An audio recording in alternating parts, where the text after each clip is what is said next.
Bismillahirrahmanirrahim. Assalamualaikum warahmatullahi wabarakatuh. Alhamdulillahirabbil alamin.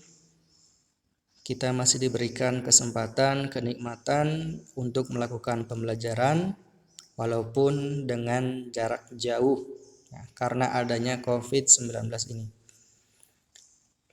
Tapi insya Allah tidak akan mengurangi keberkahan atau kemanfaatan dari pembelajaran ini. Kita berdoa semoga kondisi ini cepat berlalu dan kita bisa kembali ke pondok pesantren Husnul Khotimah 2 seperti biasanya kita melakukan pembelajaran.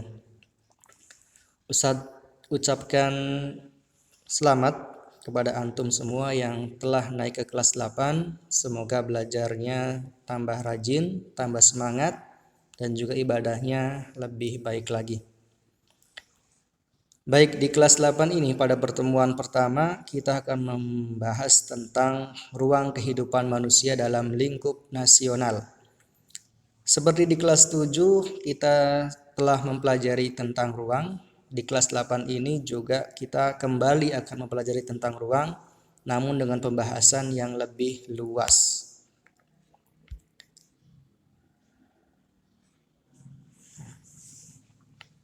Standar kompetensi dalam pembelajaran kali ini yaitu yang pertama memahami pengertian ruang dan interaksi di dalamnya. Kemudian kompetensi dasar menelaah perubahan keruangan dan interaksi antar ruang. Diharapkan antum semua itu bisa menjelaskan yang pertama pengertian tentang ruang, yang kedua menelaah interaksi antar ruang, yang ketiga mendeskripsikan hubungan keterkaitan antara manusia, ruang, dan waktu.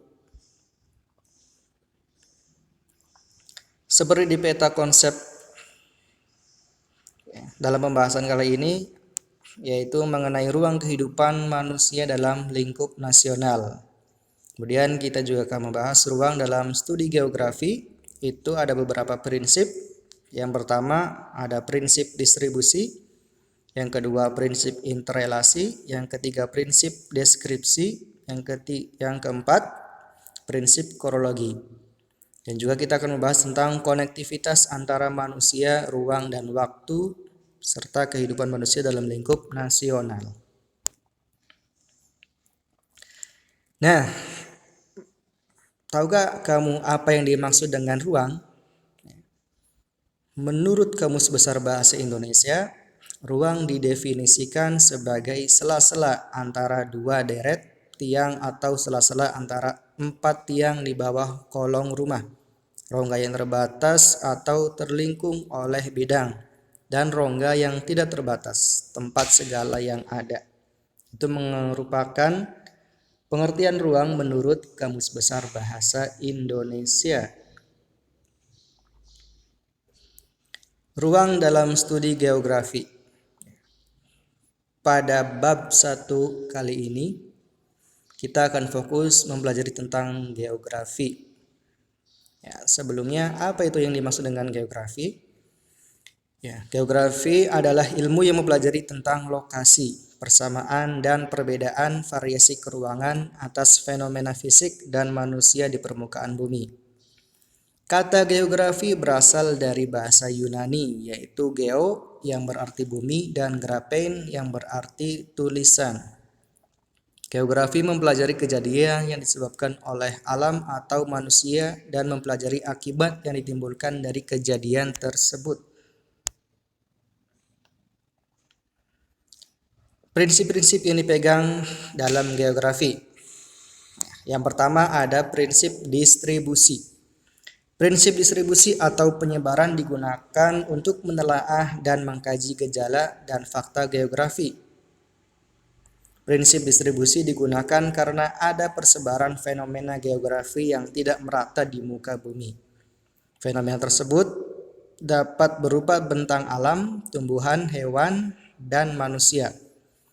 Ilmu geografi memberikan gambaran tentang penyebaran dan penyebab fenomena tersebut. Yang kedua, prinsip interrelasi. Interrelasi itu adanya hubungan, keterkaitan. Prinsip interrelasi digunakan untuk mengurai gabungan yang saling terkait di dalamnya.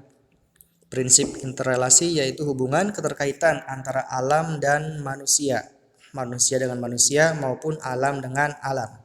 Seperti yang ada pada gambar tersebut, silakan diperhatikan. Itu merupakan interrelasi alam dengan alam, manusia dengan manusia maupun manusia dengan alam. Yang ketiga, prinsip deskripsi. Geografi menganut prinsip deskripsi untuk menggambarkan fenomena geosfer yang memerlukan penjelasan, baik melalui tulisan, tabel, gambar, atau grafik yang disajikan melalui fakta, gejala, dan masalah sebab akibat secara kualitatif atau kuantitatif. Yang keempat, prinsip korologi. Prinsip korologi merupakan gabungan atau perpaduan dari prinsip distribusi, interrelasi, dan deskripsi. Prinsip korologi menganalisis persebaran, interaksi, dan interrelasi dari suatu gejala atau permasalahan geografi dari berbagai aspek yang mempengaruhinya. Prinsip korologi merupakan prinsip geografi yang komprehensif karena memadukan prinsip-prinsip lainnya. Prinsip ini merupakan ciri dari geografi modern. Nah, selanjutnya ada konektivitas antara manusia, ruang, dan waktu. Silakan kalian perhatikan pada gambar tersebut, manusia yang dikelilingi oleh ruang. Ruang adalah tempat di permukaan bumi, baik secara keseluruhan atau sebagian. Permukaan bumi sebagai ruang tidak hanya bagian yang bersinggungan dengan udara dan bagian luar, namun juga mencakup lapisan tanah dan batuan, sungai, rawa, danau, laut, air tanah, dan makhluk hidup. Nah, ini merupakan contoh gambar konektivitas antara manusia dengan ruang. Silakan kalian bisa perhatikan. Ada beberapa gambar yang menggambarkan tentang konektivitas atau hubungan antara manusia dengan ruang. Contohnya begini. Yang pertama, suatu daerah yang padat penduduknya, namun ketersediaan lapangan pekerjaan terbatas. Akibatnya banyak warga menjadi pengangguran yang bisa berakibat pada tindak kriminal seperti perampokan, pencurian, dan sebagainya. Contoh yang kedua, dari hubungan atau konektivitas manusia dengan ruang, seperti kawasan hutan yang memiliki pohon-pohon besar dan dieksploitasi secara besar-besaran oleh manusia yang berakibat terjadinya longsor, erosi, maupun kebakaran hutan. Hal tersebut bisa berakibat buruk pada manusia.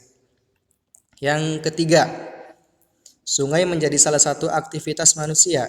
Jika penduduk di sekitar sungai membuang sampah ke sungai, aliran sungai dapat tersumbat sehingga menyebabkan banjir. Jika banjir, maka penduduk sekitar sungai yang menderita. Itu merupakan contoh konektivitas atau hubungan manusia dengan ruang dan waktu. Nah, silakan seperti yang sudah Ustadz jelaskan tadi, kalian jawab ya, mengenai pengertian tentang ruang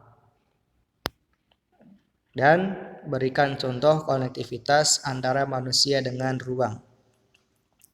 Jawabannya bisa kalian kirim kedua pertanyaan tadi melalui WA atau email ke guru masing-masing, atau boleh juga silakan tulis di kolom komentar ya. Nah, jadi untuk pembahasan kali ini kita cukupkan sekian, semoga bermanfaat. Insya Allah kita akan kembali bertemu pada pembelajaran selanjutnya dengan pembahasan yang berbeda. Terima kasih atas perhatian antum semua. Tetap semangat belajar. Wassalamualaikum warahmatullahi wabarakatuh.